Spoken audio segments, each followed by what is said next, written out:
Alam nyo ba guys, na-scam ako. Na-scam yung silver monkey ko. Ito yung silver monkey ko guys. Frozen huge silver monkey siya guys. And i-scamin mo lang. Okay lang na-scamin nyo ako sa ibang paraan. Pero pag sa Grow a Garden, ay, ibang usapan na to. Eto siya guys, mag-ingat kayo sa kanya. Gusto nyo ba turuan natin ng leksyon tong mga scammer na to? Ha, para wala nang na-scam dito sa Grow a Garden. Ganito kasi yun guys. Kulang kasi ako ng Dragonfly Queen Bee para sa mga i-blessing ko dito. Para sa ano ang yung pangarap challenge. Since marami naman akong huge, so may kipag-trade na lang ako ng Dragonfly. So nakita ko nga yung post niya sa Grow a Garden. Ganito, ganyan. Sabi ko sa kanya, siya unang mag-send. Tapos sabi niya, ako daw yung mauuna. Diba? Tapos di daw ako nagbabasa ng caption.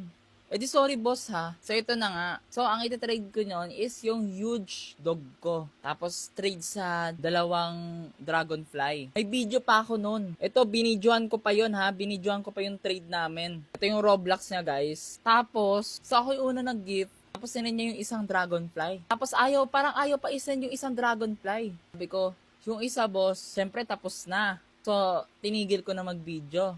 Sabi ko nga dito yung isang dragonfly, tapos nagsabi pa siya, wala ka ng offer. So, nag-iisip ako dyan kung ano pa yung iba kong numpet pa yung iti-trade. So, nilabas ko na nga yung silver monkey ko.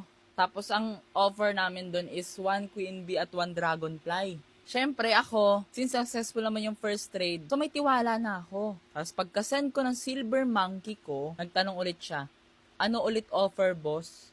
Para siya nagmamaang-maanga na hindi niya alam yung kung ano yung pinag-usapan namin. Kasabi niya nun, nag-leave siya. Ayan, iniwan niya akong parang ano dyan.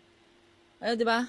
Iniwan niya ako ng ganyan. So ako, balik ako sa chat namin. Pagka-chat ko, hindi na nagsisend. Yung pala, binilak na ako.